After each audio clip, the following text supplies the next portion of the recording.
It's very rare for a D&D table to play 100% by the rules as written and not have at least one table rule. In fact, the rules themselves clearly state that customizing the game is not only common, but a good idea.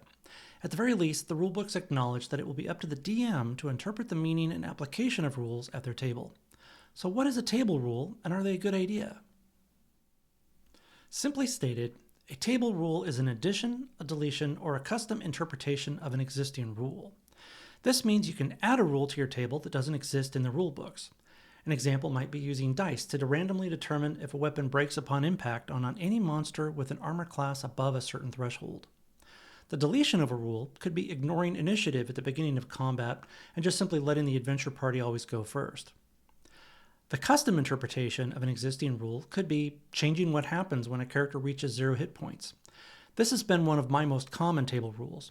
In one group I ran, we created a constitution save to determine if a player actually dies or not rather than using death saves. With that said, are table rules a good idea? Table rules are an organic part of a game that was designed from the very beginning to be adaptable to the needs and desires of the people that play it. Table rules are inherently and literally an intended part of the game. There are a few downsides to using table rules, though. If a table rule deviates in a drastic way from the rules as written, it can skew the balance that was carefully put into the game. This can bring about unintended consequences. For example, allowing monsters to do double damage when rolling a natural 20 on combat rolls can unfairly give groups of monsters an advantage when there are more monsters than characters. So let me explain.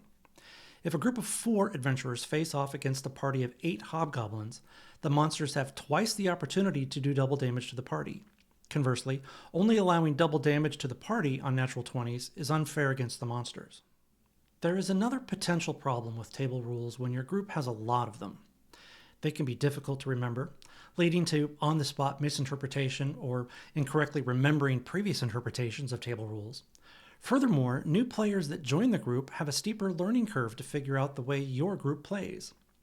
I've heard many players say things like, "That's not how my old group used to handle it," or "I don't agree with the reasoning behind that table rule."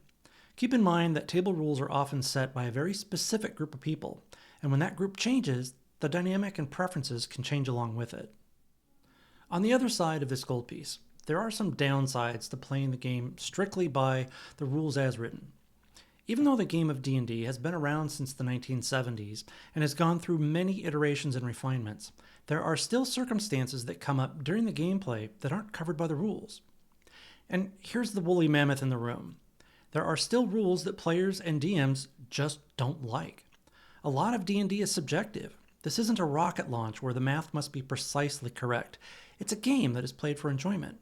There are rules that have survived the test of time through a half-dozen versions and so-called refinements of the game that a great many enthusiasts of the game find less than satisfactory. Even if you mandate that your group will play the game strictly by the rules as written, there are even variations to what's written. Supplements change or add or even remove some rules.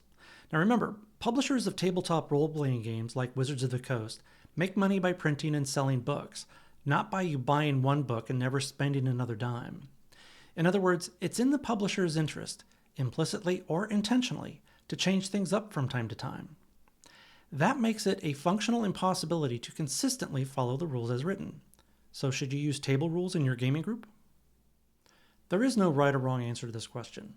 D&D is a game, it is entertainment, and what constitutes fun in the context of D&D is entirely subjective. Even the rules as written canonically say you are welcome to change things based on your group's desires. What is fun for one D&D table may not be the same for another. The same group may change their mind over time and adjust their own table rules. In the end, treat D&D and the rules as written in the published books as guidelines, a starting place if you will.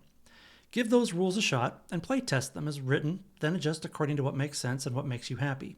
Remember, it's a game, not a rocket launch.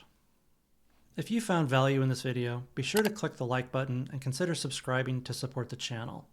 Also, share your thoughts in the comments below. I'd love to hear your perspective on this topic. As always, have fun, stay cool, and keep your dice rolling.